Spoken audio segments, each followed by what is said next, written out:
The price for which you've purchased your watch is not the total cost of owning your watch. In this video, I'm going to be covering some overlooked costs that come with owning these luxury watches. But before I do that, guys, please do not forget to check out my new marketplace, chronograbs.com, where now you can buy and sell watches at 0% commission and 0 listing fees. We have over 800 watches, so many cool watches from fellow collectors and trusted dealers, and even some brands. So make sure to sign up for a free account over at chronograbs.com. So let's jump into it, guys. The first thing that you need to keep in mind related to cost when it comes to luxury watches is service. Now, really the service price is going to depend on the types of complications that your watch has. If it's just a time-only watch or a time date, these can be fairly easy to service depending on the brand, but overall are pretty simple and the cost can be minimal in terms of few $100s to maybe $500 or more, depending on, once again, the brand. That's something you'll find with service is that the watches that have oftentimes a much higher retail price are going to have a much higher service price. Also, when it comes to the watches, if they have any kind of proprietary movements or modules that add complications or do something, modifications to a base movement as well, this counts. It adds a substantial cost to the service because the module also needs to be serviced. It's not just the movement. They also have to take apart this module oftentimes. And this is something that's seen with like a Ulysse Nardin executive dual time. And this happens on big dates and modified 7750s to turn them into higher complication watches. So service prices can add substantial costs going into the future of your watch ownership, but it's not just service, right? We think of service where it's, you send it in just to keep it maintained, oiled, lubricated, and cleaned every, let's say, 7 years.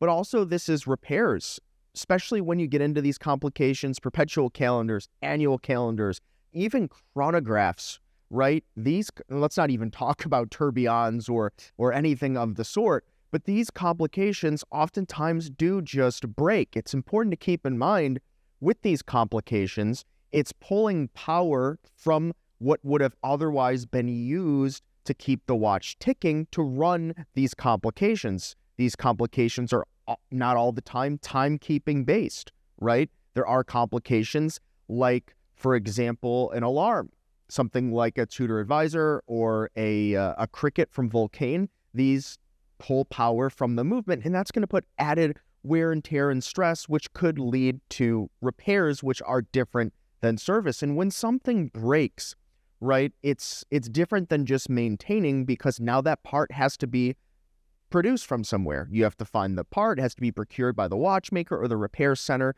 or maybe if the watch is old enough, the part may even have to be fabricated or made, and these costs can be substantial, talking hundreds of dollars into sometimes thousands of dollars for these rare one-off circumstances. But in this kind of same vein as damage, we have to talk about drops. Now, obviously, it is not recommended to drop your watch, right? Why would you do that? But it does happen. You let a friend hold on to it or something like that. You drop the watch and it breaks. Now, if you crack the crystal and it shatters and the glass gets into the watch, you need to immediately stop and set it aside, because if you do jiggle it around and you're not careful with it, that broken sapphire crystal is going to get into pieces of the movement and maybe damage it. These are precision instruments, and the drops with that situation are oftentimes the largest repair bills. If it's just a simple, hairline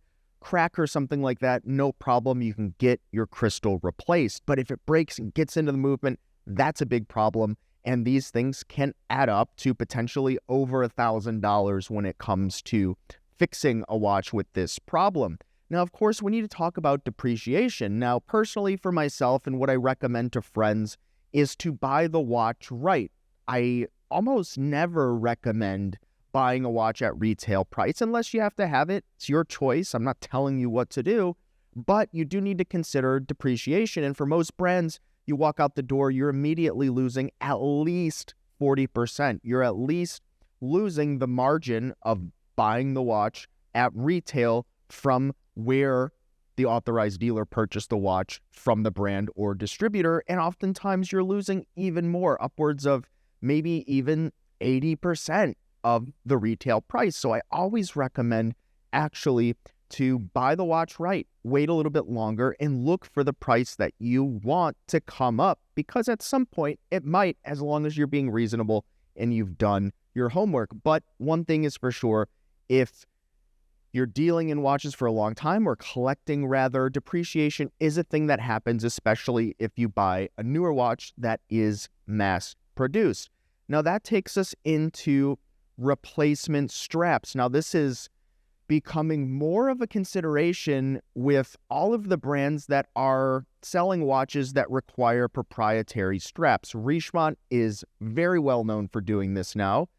You look at their Cartier watches, like their Santos, you look at some of their other models, and they have these proprietary straps that you really have to buy from them. Now, there are some, third-party manufacturers that make these proprietary straps that are not located in the U.S., so a little bit more difficult for companies like Richemont to go after them from an IP standpoint. But nonetheless, especially with these integrated sports watches, right? The Genta-esque designs, the things like the Royal Oak, the Laureato, anything with that integrated design, it doesn't even matter, even if it's from Tissot, right? These straps just can cost a lot coming from the manufacturer. It sure depends on kind of how high-end of a watch that it is, but something that I always do generally is I take the original strap, I set it aside, and I immediately either buy another or an aftermarket strap, because when you go to maybe eventually sell the watch, if you just fall out of love with it or for any reason, it's good to have that original strap in original condition. Otherwise, you're going to take a loss on the watch in that kind of a way. And in addition, it's just a nice thing to have with the watch in case the manufacturer stops making the strap, and then you're kind of stuck in this difficult situation where there may no longer be aftermarket straps with that proprietary system. And last, in terms of hidden costs of owning a luxury watch, you need to consider insurance costs or theft, right? Theft is real. It's a risk you face, especially if you're wearing an expensive watch, certainly depending on where you go or where you're at, but it could happen anywhere, especially with a rise in targeted watch crimes happening today that I see all the time in dealer chat groups and jeweler helping groups and things like that. These things are happening a lot. And so I do recommend to at least get your watches on your homeowner insurance policy if it will allow for that, your renter's policy if it will allow for that. But there's also plenty of third-party insurance companies out there that will insure your collection if you have kind of all your ducks in a row and you have your receipts and you have proof that you own the watch and these types of things. And the costs can be pretty minimal, but the costs still do exist. So I do recommend that you get watch insurance just with kind of the state of things today. But this is a cost that maybe newer collectors would like to know about, which is why I've shared it in this video. So guys, this has been some additional costs associated with luxury watch ownership. If there's any that you'd like to add, I'd love to see it and hear it in the comments below. Do not forget to check out chronograbs.com. 0% commissions, 0 listing fees, and we'll see you next time. You've been chatting with John P.